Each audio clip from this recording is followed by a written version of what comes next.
முரசொலி அலுவலகம் பஞ்சமி நிலத்தில் அமைந்துள்ளதாக கொடுக்கப்பட்ட புகாரில் தேசிய பட்டியலினத்தவர் ஆணையம் விசாரணையை தொடரலாம் என்று உயர்நீதிமன்றம் அனுமதி அளித்துள்ளது அண்மைச் செய்தியாக பார்த்து வருகிறோம். மேலும் இது குறித்த கூடுதல் விவரங்களுடன் செய்தியாளர் மகேஸ்வரி இணைகிறார். வணக்கம் மகேஸ்வரி, இது குறித்தான விவரம். திமுகவினுடைய அதிகாரப்பூர்வ நாளேடான முரசொலியினுடைய அலுவலகமானது சென்னை கோடம்பாக்கத்தில் 12 கிரவுண்ட் 1825 ஸ்கொயர் ஃபீட் நிலத்தில் அமைந்துள்ளது.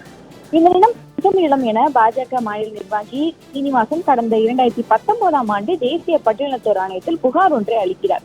இந்த புகார் மீது அந்த விசாரணைக்கான நோட்டீஸை எடுத்தும் அறக்கட்டளை நிலம் தொடர்பாக இல்லை என்றும் சொத்துக்களுடைய உரிமை விவகாரம் பட்டியலின ஆணையம் விசாரிக்க முடியாது என கூறி முரசொலி அறக்கட்டளையினுடைய நிர்வாக அறங்காவலரான RS பாரதி சார்பில் சென்னை உயர்நீதிமன்றத்தில் மனு ஒன்று தாக்கல் செய்யப்பட்டுள்ளது. இந்த மனுவானது நீதியரசர் SM சுப்பிரமணியம் அவர்கள் முன்னிலையில் விசாரணைக்கும் எடுத்துக் கொள்ளப்பட்டது. அப்போது சம்பந்தப்பட்ட நிலமானது மாதவன் நாயர் என்பவரிடம் இருந்த அஞ்சுகம் பதிப்பகத்திற்கு விற்கப்பட்டதாகவும் பஞ்சமி நிலம் இல்லை என விளக்கம் ஒன்று அளிக்கப்பட்டது. மேலும் கடந்த 2014ஆம் ஆண்டு முன்பாக ஆவணங்கள் இல்லை என்றும் தெரிவிக்கப்பட்டது. இந்த வழக்கில் தீர்ப்பு தள்ளி வைக்கப்பட்டிருந்தது.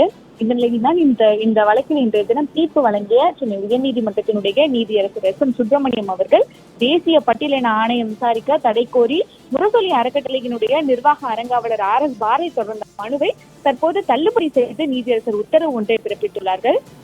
மேலும் முரசொலி அலுவலகம் பஞ்சமி நிலத்தில் அமைந்துள்ளதாக கொடுக்கப்பட்ட அந்த புகாரை தேசிய பட்டியலினத்தவர் ஆணையம் தொடர்ந்து விசாரிக்கலாம் என்ற ஒரு கருத்தையும் தற்போது தெரிவித்துள்ளார்கள். மேலும் புதிதாக நோட்டீஸ் அனுப்பி சட்டப்படி விசாரணை நடத்த வேண்டும் என்ற ஒரு உத்தரவும் தற்போது பிறப்பிக்கப்பட்டுள்ளது. மாலதி, மகேஸ்வரி, தங்களுடைய விரிவான தகவல்களுக்கு